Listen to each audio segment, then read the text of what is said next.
Hi everyone, welcome back. It is time for another Bake Off box video. I feel like I haven't done one of these for ages, but yeah, we're now going to do the September box number 8, which is called You've Got to Roll With It. And basically these next 3 boxes, so this and the next 2 boxes, are all themed around the Great British Bake Off, which is back on Channel 4. It started like 2 weeks ago. So each month the recipe won't be known beforehand because it's going to be a surprise. Obviously because they can't give away what's going to be on Bake Off. So this one is inspired by week 1 of Bake Off, which was Cake Week, where the bakers had to make mini rolls. So this month's Bake Off box comes with a recipe for salted caramel mini rolls. So it's chocolate mini rolls filled with a salted caramel buttercream, a caramel sort of crunch coated in chocolate and then drizzled with salted caramel again. So yeah, I think these are going to be so good. I'm really excited. I've also got Connie, my friend Connie, coming over later to taste test them, so I'm going to have to try and make them good so that I can impress her with them later. But yeah, first things first, let me show you what was in this month's box. So in this month's box we've got the usual sort of recipe card, and it is a long recipe today. And it's just a normal card with what sort of other ingredients you will need and what's in the box. Then you've got a nice little postcard, and then we've got the ingredients. So we've got flour, cocoa powder, caster sugar, icing sugar, and a big bag, 400 grams of dark chocolate. And then this month's special piece of equipment is this sort of silicone baking mat. So yeah, we're gonna try that out. And then there is also a piping bag in here as well. Okay, so that's what was in the box. So we've got the silicone cake mat, which we're going to use to bake the Swiss roll in for the mini rolls. I've got all my ingredients here. There is so much chocolate. There's like 400 grams of chocolate. I'm so excited to make these. So yeah, I think we should get started because the recipe is quite long, and we start off with having to make 2 rounds of caramel. So that's going to be fun. So first things first, we are going to make a caramel, which will be for the caramel crunch inside the mini rolls. So you have to take 60 grams of the caster sugar and put that in a small pot, and then we're just going to make the caramel the same way we did last month for the eclairs. So set it over medium heat, sort of swirl the pan to melt the sugar. Do not stir it, and just wait until it's like a medium amber colour. And then we're just going to pour that on a baking tin or baking sheet lined with baking paper, and then we're just going to leave that to harden. And then make sure you spread out the caramel in a really thin layer over the baking paper, just so that it can dry and harden quite quickly. And then we're just going to peel it off, put it on a chopping board and chop it up really finely. And then we're just going to set that aside for later.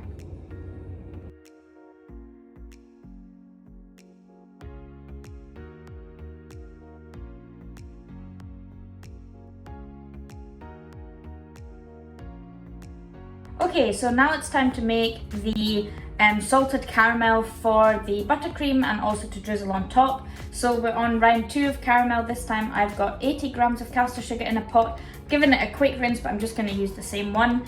And then I've also already prepared 80 milliliters of double cream, as well as 10 grams of butter and a teaspoon of salt, which we will have to add quite quickly, so that's why I've already got it all ready.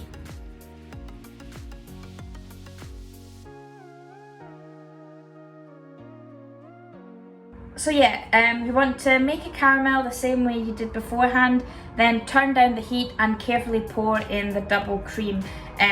Being kind of careful because probably the mixture will like bubble and spit, and yeah, it might be quite hot.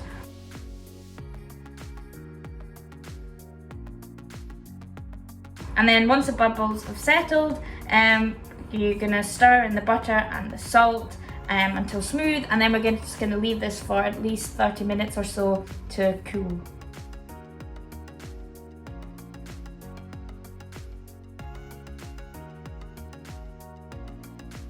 Okay, so the salted caramel filling, which is here, has cooled quite a bit, so it's not too warm anymore, so we can put it in the buttercream. So I'm going to start preparing the buttercream just as you normally would make a buttercream. So I've got 80 grams of soft butter in a bowl. Always use butter when you're making buttercream, not the baking spread. You can use that for cake and everything, but for buttercream, it lacks that flavour if you use the baking spread, so always use real butter. And I'm just going to beat that for about 4 to 5 minutes until it's really pale and fluffy. And then I'm going to add 140 grams of icing sugar, a little bit at a time, and beat that until fully smooth, and we've got a really nice smooth buttercream.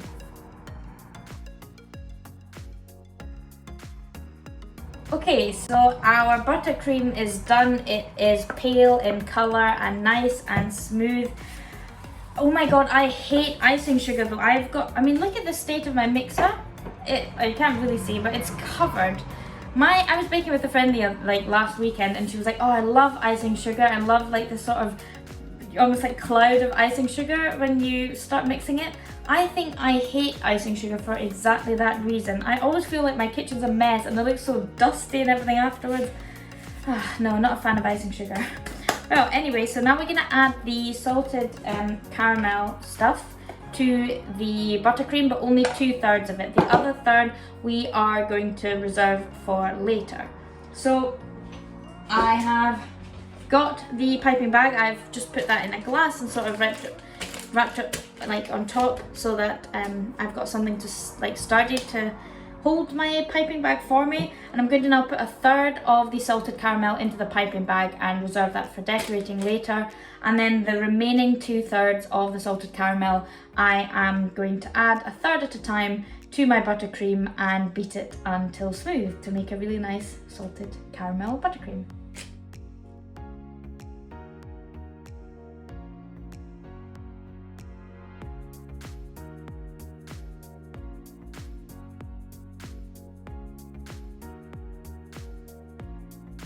And there we go, salted caramel buttercream. I actually wonder, I'll taste some of it. I don't know if I'll like this. Oh no, that is good. I don't really love salted caramel, but no, I do think this will be nice in the chocolate rolls. Right, I'll now set the buttercream aside until we need it, and now we can quickly prepare the sponge and bake that in the oven. Okay, so to make the sponge, I am going to preheat the oven to 180 degrees, 160 fan, which means for my oven like 150 degrees fan. And I'm just going to take a little bit of vegetable oil and I am going to brush that over the silicone mold, which I've placed on a baking tray just to give it a bit more rigidity. Actually, I think I've used far too much oil, so I will be lightly greasing it and then I will be wiping some of this away because otherwise my cake will be far too oily. Okay, so to make the sponge, it's actually a very interesting sponge. So you separate 4 eggs, you've got the egg yolks in one bowl which you whisk together with caster sugar and some vegetable oil, and then the egg whites we are going to beat and then fold into the rest of the mix. So I'm gonna crack the egg whites into the bowl of my Kenwood, which I'm gonna use to whisk the egg whites with a bit of sugar to make like a meringue, and the rest I'm gonna do in this small bowl. So yeah, let's get cracking. Oh, such a bad joke. Ah!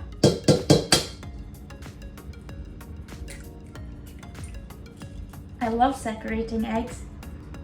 I think it's such a satisfying thing to do.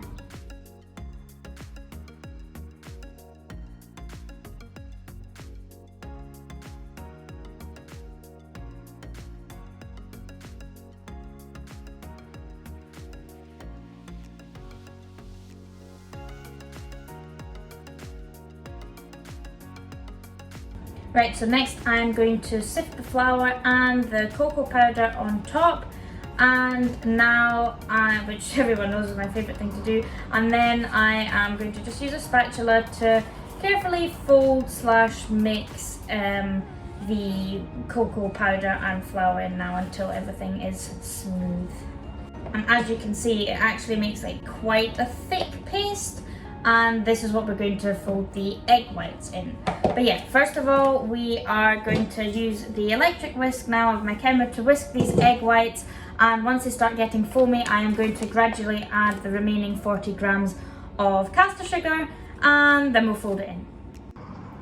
Okay, so they say to whisk the egg whites until they form medium peaks. So they say that, so it says, you'll know you've reached medium peaks when you see ridges on your whisk and on the surface of your mixture when you lift up the whisk. So I feel that's ridges, it's not completely stiff. It's kind of, I feel like they've got a picture I can show you. Oh my goodness. That's the picture up there.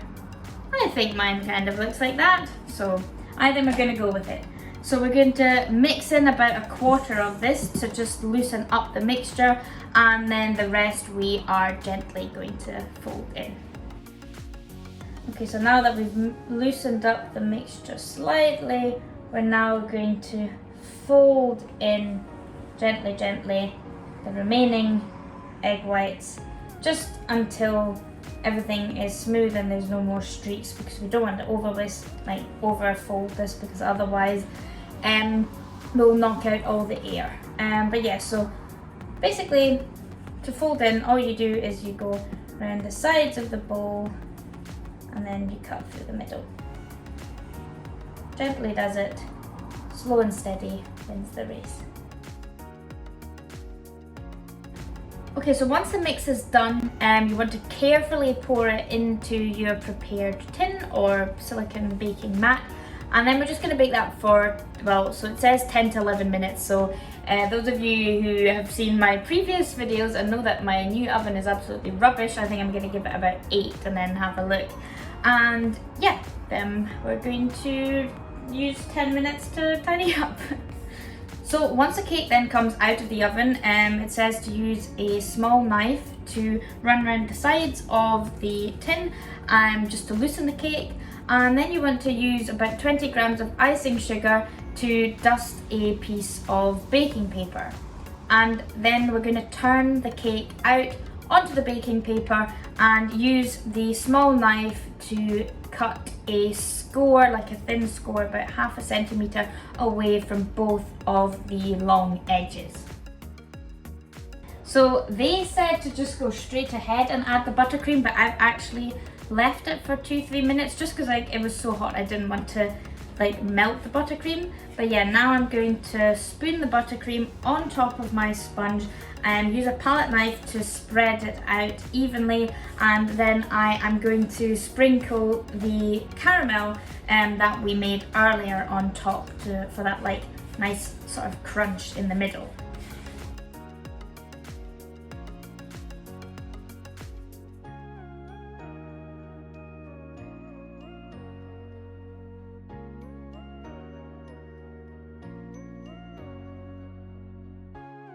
Okay, and now for the fun part, or maybe the scary bit.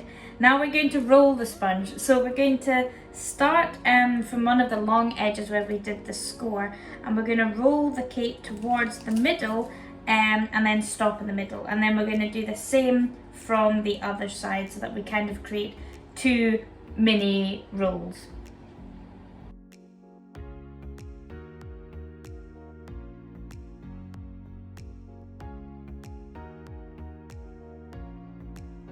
And then once you've created your 2 rolls, you're going to cut down the middle to separate them, and then you need to carefully try to transfer them to a clean piece of baking paper on a baking sheet. And now that we've got the 2 rolls here, we are going to chill them in the fridge just to firm up a bit before cutting them. And now I'm going to have to tidy up a bit because, in true Alina fashion, as my mum would call it, have a look at the aftermath. So being very intelligent, I left the bowl sort of there and everything fell into the floor. So now I've got buttercream all over the floor and all these dishes to do, icing sugar everywhere. Yeah, fun times. Okay, so the mini rolls have chilled for about 10-15 minutes in the fridge, and now I'm going to cut them into 8 equal pieces.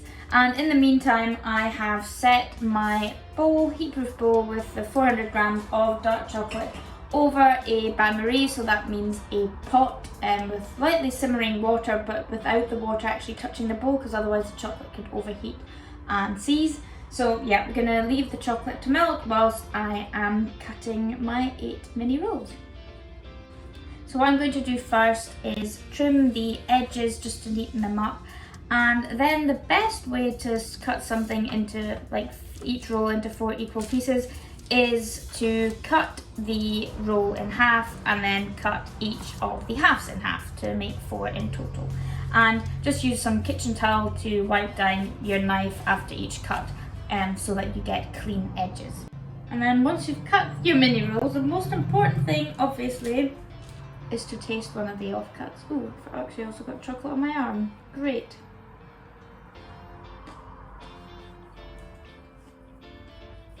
Wow. Well, the offcuts taste good, that's for sure. How do we look? So some of them kind of a swirl or more of a fold. So I'm not entirely sure what I could have done. They have a bit of a swirl. So yeah, we'll see later. Hopefully I managed to give Connie, I'll need to remember which one has the best swirl and I'll give that to Connie. I'm sure that's what they do with the judges as well. So yeah, that's what we're gonna do.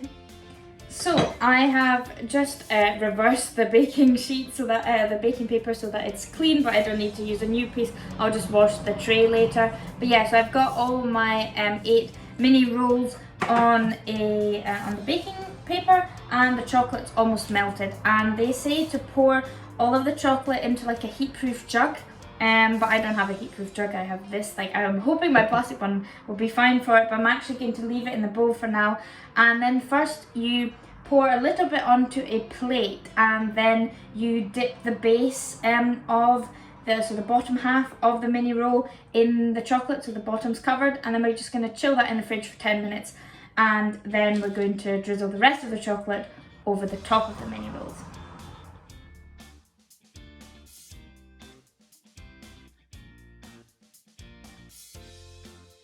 Then you can scrape any of the remaining chocolate and the chocolate in the bowl into a jug. I then stirred in 4 teaspoons of vegetable oil. That will just help loosen the chocolate and make sure it doesn't set as hard.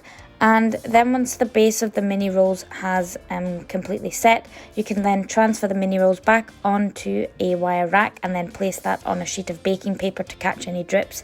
And then yeah, just drizzle the chocolate over the top, and then I used a palette knife just to smoothen and level the surface and make sure everything was covered.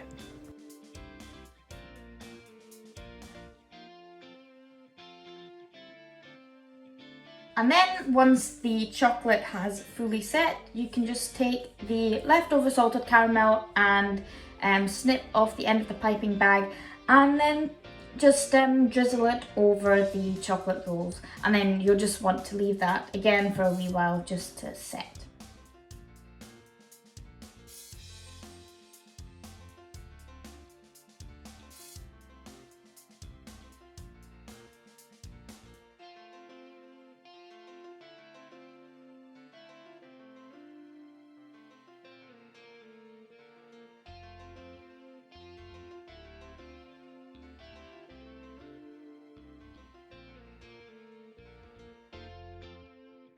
Okay, so my chocolate mini rolls are done. I think they look pretty good. I think they look close enough to the picture. I actually just cut one open, one of the good ones, and I think it has a nice little swirl in it, and obviously it has the salted caramel buttercream and caramel crunch inside. So my lovely friend Connie has bailed on me, so I'm going to have to taste test this all by myself. Okay, let's see. So the chocolate's kind of come off, but it looks really good.